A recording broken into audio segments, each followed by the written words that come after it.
Hi and welcome to Positively Sparking, podcasts on internet marketing, online business, entrepreneurship and digital living. Today I'm with Gemma Massey, founder of the Main Event Management Company. Gemma moved herself and her event management skills down to Cornwall, and through her desire to meet other businesses in her new home, she started her own networking group. That one group grew into others, and before she knew it, she had her own networking business outright. Enjoy Gemma's journey here today. So hi Gemma, how are you? Hi, yes, I'm fine, thank you, Phil. Great, good stuff. Well, thanks for joining us today. No, my pleasure, thank you. It's always interesting talking to different kinds of businesses. Yeah. And yours is one that most people wouldn't form a networking business, so I'm looking forward to chatting about that. Yeah. So for those people who don't know anything about you, just tell us who you are and what you do. Okay, well, my name is Gemma Massey, and I'm the owner of TME Networking, which is the main event. And we run networking events across Cornwall and Devon, and a couple of training events, and also a small business fair as well to kind of support the networking that we're already doing. That sounds busy, Gemma. It is. So what gave you the inspiration to create an event management company? Why networking? Okay, well, it's a little bit long-winded, really. We actually started back in Bristol, when I lived in Bristol, running the event management company as corporate events. And when I moved down to sunny Launceston, I thought I would continue to grow my business with business networking, but found there was a real gap in the market. There are some fantastic networking groups around Cornwall and Devon, but they tend to be kind of further south, either Truro way, or we get a few in Plymouth or maybe Exeter. And there was nothing really in the kind of Launceston and surrounding areas. I attended a free networking event that was packed in Launceston, and started asking around and found that there was a real want for it. So for me, it was kind of two birds, one stone. Running the networking events would give us a kind of second string to our bow, but also it would give me the opportunity to meet and network with local businesses. And that's now completely taken off, and it's very much all we focus on now. We don't run any of the corporate events anymore. It's very much networking all the way. Wow. So from that initial need, you've actually created a business in its own right. Yes, very much so. So tell us about how everything began. What was your first event? So we started with a trial event, which was an evening event in Launceston at Trethorn Hotel and Golf Club. It was really, really successful and really well received. So we ran that for a couple of months, and then found that evenings were good for some people, but as always in life, it doesn't suit everybody. So we then ran a lunch meeting in Bodmin. And as they say, the rest is history. We've gone from one event a month to we now hold 6 events each month, dotted all around kind of Liskeard, where are we? Liskeard, Bodmin, one near Campton in Devon. We've got one in Launceston now, a Launceston breakfast. So we do breakfast, lunches and evenings as well. So it kind of covers a bit for everybody. Obviously, those that are doing the school runs, breakfast doesn't suit. Those that maybe work in the office, maybe the lunchtime section doesn't suit. So hopefully we now cover all bases, and it's really grown from strength to strength. And you built that totally around the time at which people eat, by the sound of things. Yes, very much so. Which is a great way to network anyway, isn't it? It just takes the edge off it, I think. Indeed, yeah, definitely. Good stuff. So is there ever a day when you find yourself eating out for breakfast, lunch and dinner? Unfortunately, because work is so busy, I don't actually get to network very often now. So I only tend to go to our events at the moment. So luckily they don't all run on the same day. We do about one a week. So I don't end up looking like a full breakfast. When I used to network, I did a lot of breakfast meetings, and I did try and vary it, so I didn't always have the full English every time. It can be a bit of a curse networking with food. So why do you think initially there was that gap in the market? When we chatted just before we started our podcast, you told me that you come down from Bristol, which is a city with many networking events taking place. Yes. So what do you think it is about places like Launceston that tend to have a need for what you've provided? I think I think especially in Cornwall, people do business very differently down here. I met with a lady actually who's a regular at our events, who moved down. I'm trying to think where she moved down from. I'm not sure. Much further north, and she felt very much the same. That in kind of the busy cities, it's very much hard sell. It's very fast paced. It's quick. Whereas I've found the approach to business in Cornwall is very much about getting to know people's businesses, getting to understand the people behind the businesses. And I found that a lot of businesses tend to be kind of owner managed. And you then find the managers and the owners are the ones maybe running the social media or running the marketing. So they really know the business, and you're kind of dealing with decision makers almost straight away. It's not many kind of gatekeeper situations. So you find that a lot of business is really done on relationship basis in kind of Cornwall and Devon. And networking is just such a fantastic way to build those relationships.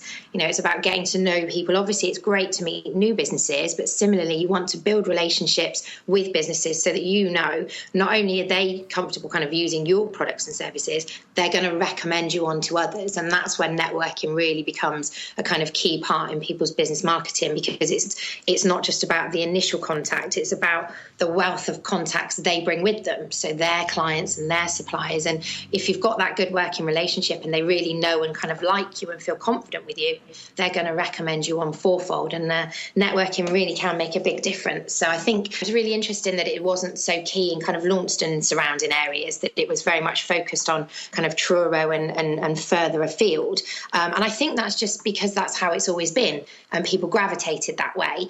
And it was one of those things where maybe when I asked around, people wanted it but didn't necessarily want to kind of throw themselves out there and try and do it. And, as with any new business, it's always going to be difficult. So it was just a case of biting the bullet and giving it a go and being persistent. We've had a lot of recent new attendees who've said, oh, yeah, we've seen you out and about for months. We've just never been able to kind of see what you were doing and actually get to your events. And I think people wanted to see that there was a longevity there before maybe they dipped their toes in and came along.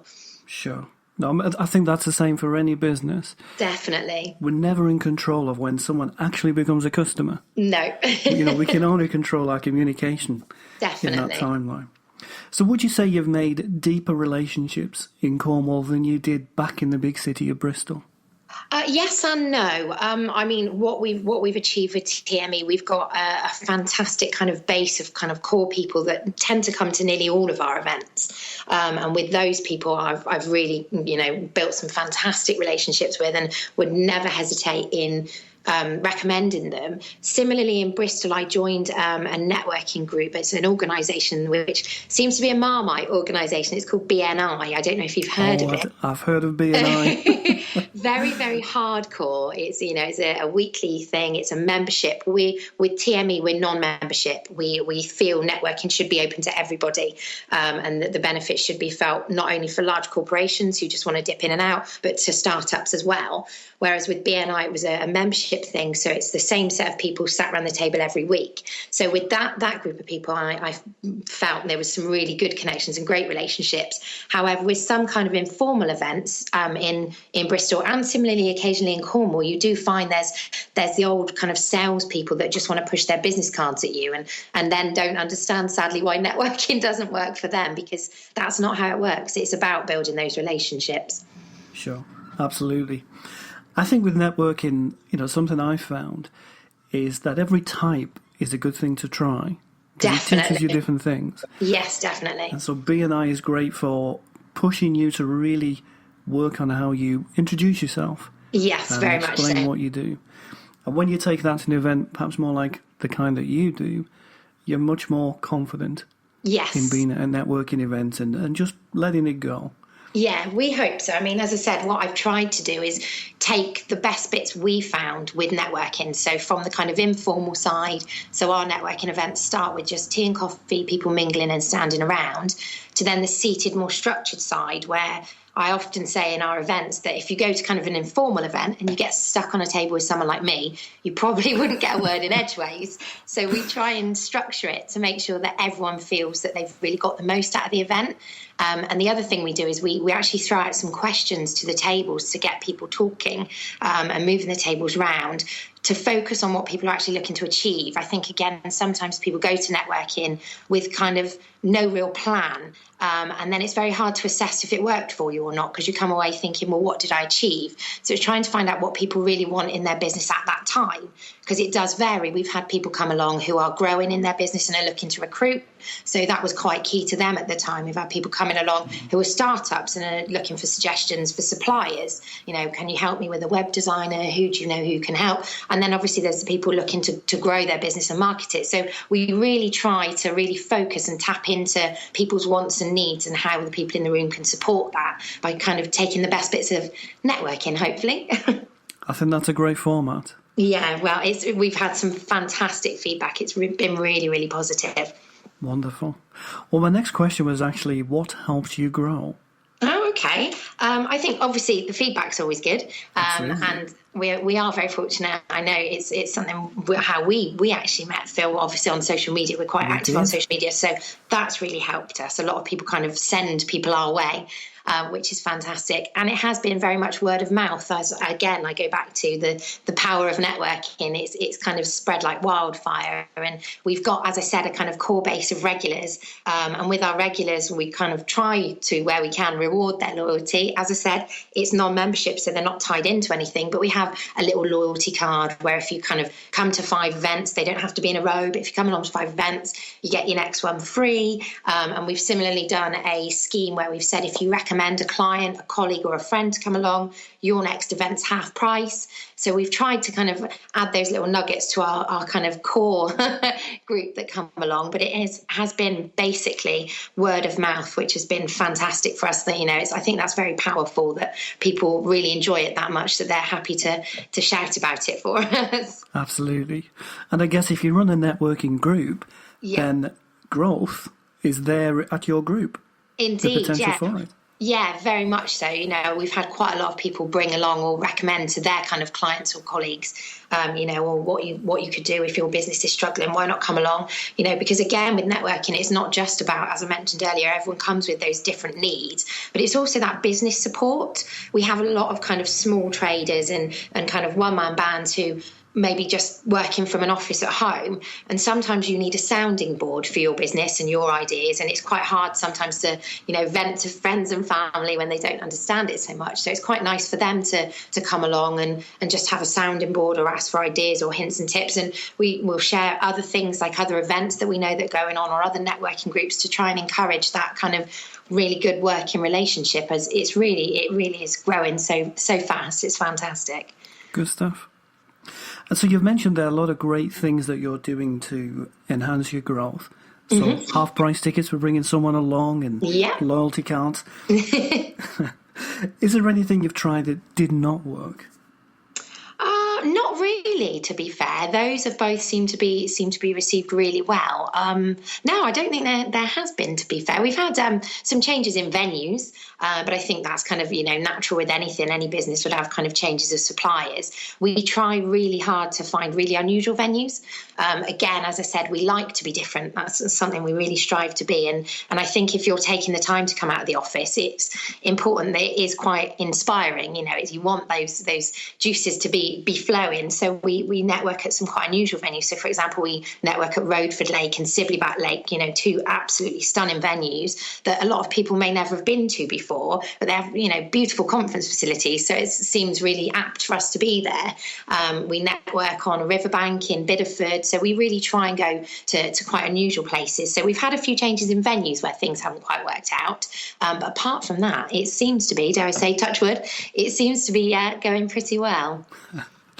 I think that's a great point about venue, because I know myself, I find I choose lots of things based on the venue. Yes, yeah, very much so. It does make a difference, doesn't it? It does, yeah. If you're taking time out of the office, it's not just about your time and the expense. You want to come away feeling that A, you've really achieved something, and B, that it was either a bit inspiring or you kind of feel that you're revved up for the afternoon to crack on with work. So, two of our latest venues, the 2 that we launched last month, are absolutely fantastic. We launched at Bistro at the Bank in St Austell, which is just a fantastic venue. It's It was a bank, the clue's in the name, and it's been converted into a kind of restaurant, bistro pub. And we have a lovely sectioned off area, which is really, really nice. And then the other one we launched, which is our latest Launceston breakfast, is at a place called Firebrand, which again is a fairly new venue in Launceston. I think it's been open about 18 months. And they normally only ever open in the evening. So we're very